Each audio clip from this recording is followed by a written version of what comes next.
Now at 5, a lawsuit concerning the mandate for Bibles in Oklahoma schools. Plus, why Carl Junction students today participated in an earthquake drill and the possibility that certain weight loss drugs could help battle addiction. The 4 states' most watched news starts now. Some Oklahomans are suing to prevent mandating Bibles in schools. This is KOAM News at 5. I'm Dow Quick. More than 30 Oklahomans have been named as plaintiffs in a lawsuit against the Oklahoma superintendent regarding his order to have the Bible as required material in every Oklahoma public school classroom. The suit was filed today in the Oklahoma Supreme Court.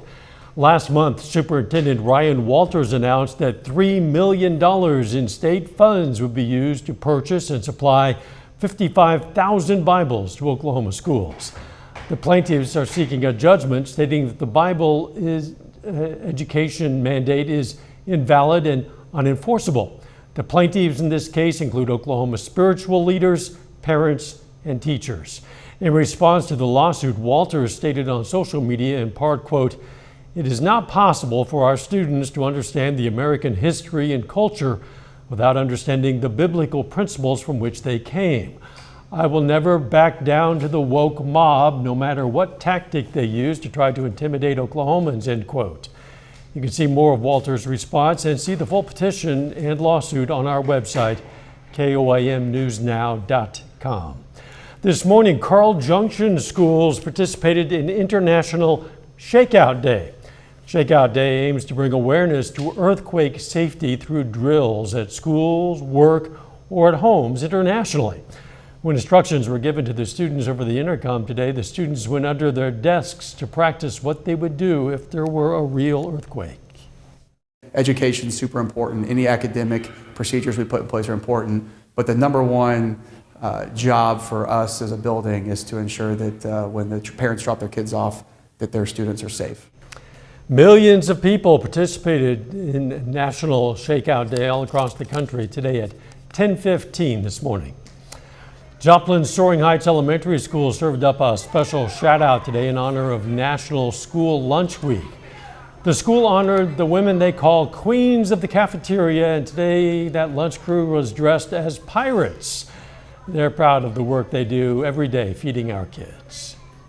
School lunch is nutritious. I know there's probably some things out there, social media, that maybe give school lunch a bad rap, but we're constantly working to improve it, and it is a really affordable. KOAM's photojournalist Ty Parks takes us for a closer look at this crew who serves up food and fun tonight on KOAM News at 10. Right now, though, let's check in with Chief Meteorologist Doug Hetty for a first look at the weather. Well, it definitely turned out to be a nice day for us today. Temperatures fantastic. Quite a bit of sunshine. Temperatures right around 70 degrees. 69 in Stockton, 70 in Neosho. We have 71 in Miami, 70 in Parsons, 70 in Independence. So quite a bit warmer than what we did see yesterday. The winds have picked up a little bit. We have those south winds kicking in at about 10 to 15, upwards to about 20 miles per hour, and they're going to stay kind of strong through the night tonight. They'll back down a little bit. Still will have gusts kind of 10 to 20 for us tomorrow, and this will even stick around as we go into Saturday as well. So it's going to be breezy as we go through the next few days. If you are going to be out this evening, it looks fine. Slide back through the 60s into the 50s. Of course, we're going to look toward the weekend here in just a bit. Doug, we'll see you soon. Big news out of the Middle East today. Israeli officials say their troops have killed Hamas's top leader in a military operation in Gaza. Reporter Rami Yanatzio has the latest. מדינת ישראל סגרה היום חשבון ארוך שנים. Confirmation of the death of the mastermind of the October 7th terror attacks came from Israel's foreign minister following DNA testing. On Wednesday, the Israel Defense Forces killed Hamas's top leader, Yahya Sinwar, and 2 others in a raid in southern Gaza. לפני שנה חגגנו את חג הסוכות. Israeli Prime Minister Benjamin Netanyahu said evil suffered a heavy blow, but the war is not over. Last month, the Justice Department charged Sinwar and other Hamas figures, saying they financed, directed, and oversaw a campaign to murder U.S. citizens and endanger U.S. national security, orchestrating killings and kidnappings. The parents of U.S. and Israeli hostage Omer Nutra released a video statement. This is a critical, time-sensitive development as it relates to the hostages. Their lives are in great danger now, more than ever. Vice President Kamala Harris commented on the death following a campaign event. Justice has been served, and the United States, Israel, and the entire world are better off as a result. The October 7th attacks that killed more than 1,200 Israelis launched the war against Hamas that has killed 42,000 Palestinians, according to the Gaza Health Ministry. The conflict has also spread to Lebanon. Rami Inocencio, CBS News, Tel Aviv.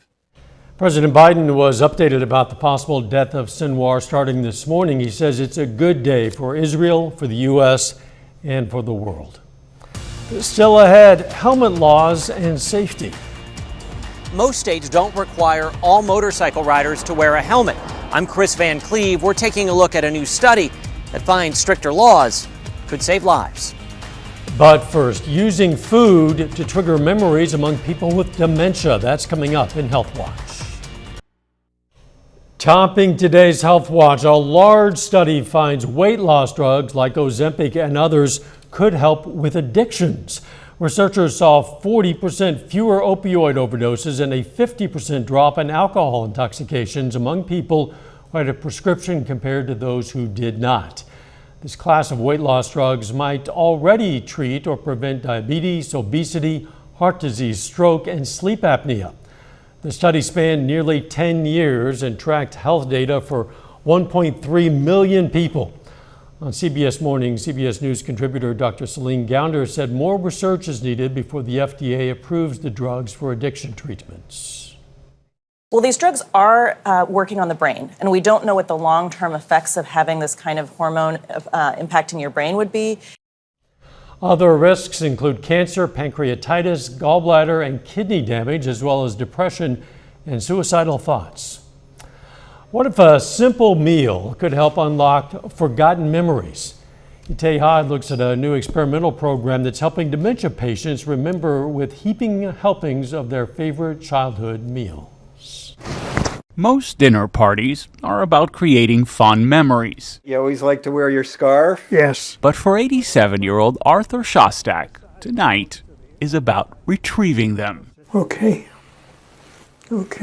Once a professor, Arthur's words don't come as easily as they used to. He is asking within a short period of time about things that we had just discussed. Arthur is getting ready for a special meal, working on recreating one of his favorite dishes from his childhood, his mother's recipe for a Jewish potato pancake called a latke. You have to grate the potatoes, you have to grate the onions. It's those kinds of memories that Jake Broder, a fellow at UCSF's Global Brain Health Institute, is trying to unlock. We work with people every day until they go, there's a moment of just, this is what it tasted like, and the stories flow. Studies have already shown that music can unlock memories from the past. Dr. Adrian Green, the CEO of the San Francisco campus for Jewish Living, is betting the same can happen with food. They're just coming to life in ways that we don't see every day. During a dinner party, residents share their dishes with a group and read a story they wrote with the help from specialists. I would sit across the table from her and ask her a very important question. Sour cream or applesauce? For his son Mark, it's a rare moment of hope. That was wonderful to hear. Making this a night to remember. Itay Hod, CBS News, San Francisco. Future dinners are being planned in other parts of the country, including Maine and Wisconsin, and researchers hope that will provide even more data. A team in Japan says they found a way to make mRNA vaccines faster. Those vaccines were critical during the COVID pandemic, but since they are partly synthesized using enzymes, making them can be a slow process. Well, now researchers say they can fully chemically synthesize mRNA, skipping the enzyme process. The hope is that the findings could help developing a vaccine quickly during the next global pandemic. Women are more likely than men to die due to complications after a heart surgery. A study by the University of Michigan found while the rate of complications following an operation are the same among men and women, women were about 2% more likely to die from those complications. The authors say signs of heart attack and stroke are missed more often in women. Which is healthier, standing or sitting? A new study suggests there are pros and cons to both. The University of Sydney found standing instead of sitting does not improve cardiovascular health and could actually increase circulatory issues. But they also found sitting for long periods of time, well, that isn't very healthy overall. Getting physically active is actually the key. And that is a look at today's health news. A little bit later, the latest stats on shrinkflation. Plus, our temperatures are going to continue to warm up a bit over the next few days. Well, it definitely turned out to be a nice one for us today. Still a very chilly start. Upper 30s during the morning hours, but a fantastic afternoon. We look great out there for us right now. We have mostly sunny skies. Great shot of our Indigo Sky Casino and Resort. Indigo is just outside of Seneca, Missouri. All right, it's Thursday, and on Thursday, our drought tracker updates. We know it's going to get worse every week because we haven't had any rain. So an extreme drought now, really from, let's say, Sheldon, Missouri, down through Lamar, Joplin, all the way down through Table Rock Lake, northwest Arkansas, all in northeastern Oklahoma, and then wrapping around it, you have a severe drought, then a moderate drought. So it just shows that we continue to need the rain across the region. 68 in Monette, 70 in Grove, 69 in Nowata. Fort Scott, we're sitting at 69 degrees. Heading outside, sitting at 70. South winds 10 to 15, upwards to 20 miles per hour. So it's been a little bit breezy. Through the evening, 60s, 50s, as we go through the evening hours down into the 40s later on tonight. But our southerly winds picking up a little bit. We've had gusts kind of 15 upwards to about 20 miles per hour. It's going to stay breezy once again through tonight. And then as we go into Friday, very similar to what we've seen today. And still breezy on Saturday, but the winds will start to come down a little bit once we get into Saturday evening. All right, clear skies. Not much is going on across the entire Central Plains. It actually looks pretty good. We are tracking our next storm system, which is building out across the western third of the country, and that will start to affect us as we head into early next week. Until then, we're going to stay pretty calm. So here comes this storm system. It kicks out into the southwestern parts of the U.S. It's a cutoff low, meaning cut off from the main flow of the jet. So it just slowly heads toward us as we go through the weekend into early next week. But by the time it makes it here, it's pretty weak. We should get some showers kind of pass through late Monday, but it's a weak system. So we're not going to get a whole bunch from it, but at least it's something we can look forward to. All right, let's go through tonight. Low to mid 40s across the region. As we go through the daytime hours tomorrow, by noon, upper 60s. Afternoon, fantastic. Most of us 74, 75, 76 degrees across the area. Tomorrow night, a few clouds will start to skirt in. Overnight lows will drop back into the mid 40s. And then Saturday looks great again as we go into the upper 70s for highs. All right, 46 in the morning, 67 by noon, high temp, 75 degrees. Let's take a look at 4-State Friday night high school football.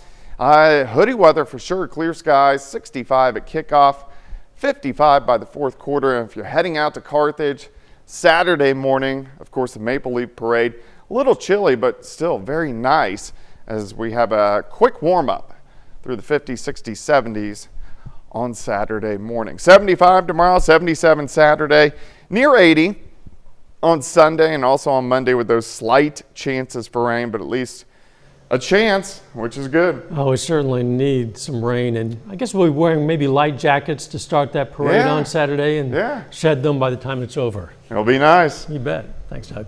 A new study looks at motorcycle helmet laws and safety. We're going to have details for you coming up. Topping today's Consumer Watch, the Federal Trade Commission has issued what it calls the click to cancel rule, which requires businesses to make it as easy to cancel a subscription as it is to sign up. Companies will also have to get consent for auto renewal plans and free trials that automatically become paid memberships. The rule won't take effect until 180 days after it's published in the Federal Registry. A new study from financing firm LendingTree found that a third of common household products have shrunk in size. practice known as shrinkflation. The analysis showed that household paper products had the highest rate of shrinkflation, followed by breakfast foods such as dry cereals and then candy and snack foods. In its most recent earnings call, food and beverage giant PepsiCo says it plans to add 20% more product to its chips brands, including Tostitos and Ruffles. It's well known a helmet can save a motorcycle rider's life in a crash. Well, a new analysis looks at just how many lives could have been saved if more people had worn helmets. Chris Van Cleve reports. Stephen Buckner loved taking his motorcycle on long trips, but it was during a short ride home from work last year when he crashed trying to avoid a pothole. I kind of just lost control. The bike fell on top of me, probably slid maybe like 10 yards down the road. Buckner was rushed to the hospital with cuts and a broken ankle, but his head was fine thanks to his helmet. I'm definitely fortunate that I have my helmet on. I swear by it. He chooses to wear a helmet, although in Ohio, where he lives, the law only requires riders under 18 years old to wear one. In other states, it's under 21. In fact, only 17 states and Washington, D.C. have laws making it mandatory for riders of all ages to wear helmets. Helmets cut the risk of fatality in crashes by 37%. And it cuts the risk of traumatic brain injury by 2/3. Eric Teo from the Insurance Institute for Highway Safety says there were more than 193,000 motorcycle deaths from 1976 to 2022. In a new report, IIHS estimates more than 22,000 lives could have been saved if every state required all riders to wear a helmet. Helmet laws that cover all riders, not just ones of certain ages, are the most effective way to increase helmet use. Buckner, a father of 4, credits his helmet for saving his life. I tell people all the time, my helmet, it did more than just save me. It saved a husband, it saved a father. IIHS found in states with all rider laws, helmet use was typically 2 to 3 times higher than in states without those laws. Chris Van Cleve, CBS News, Mesa, Arizona. Disney theme parks in California and Florida have unveiled a new, pricier pass to make skipping the line easier for a hefty fee. The Lightning Lane Premier Pass will let people skip the line for dozens of popular rides and attractions without booking ahead. The pass launches next week with prices ranging from $129 to $449 plus the cost of the ticket. A final check of the forecast is coming up, but first, another record day for Wall Street.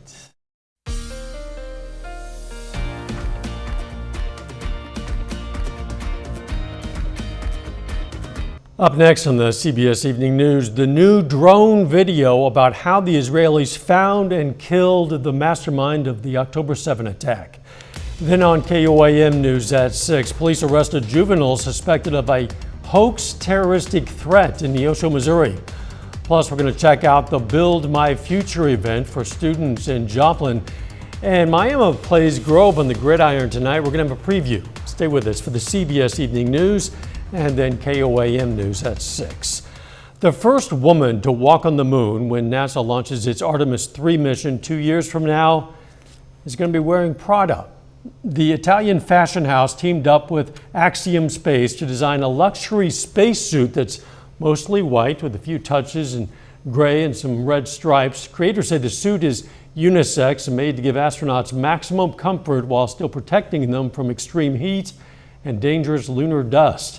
The Prada space suits are said to be more flexible and come with advanced tools that let astronauts experiment and explore the moon with ease, they say. The onboard life support system will allow astronauts to survive in their suits for up to 8 hours. Among other things, it has to protect those astronauts from extreme temperatures. Oh, yeah, big massive time. variations on the moon and, of course, in space. Yeah. The temperatures are pretty steady around here. Yeah. Actually, it looks pretty good. We're going to drop back into the mid-40s again tonight. 75 tomorrow, 77 Saturday, near 80 on Sunday. So we get a nice stretch of weather and hopefully some showers on Monday.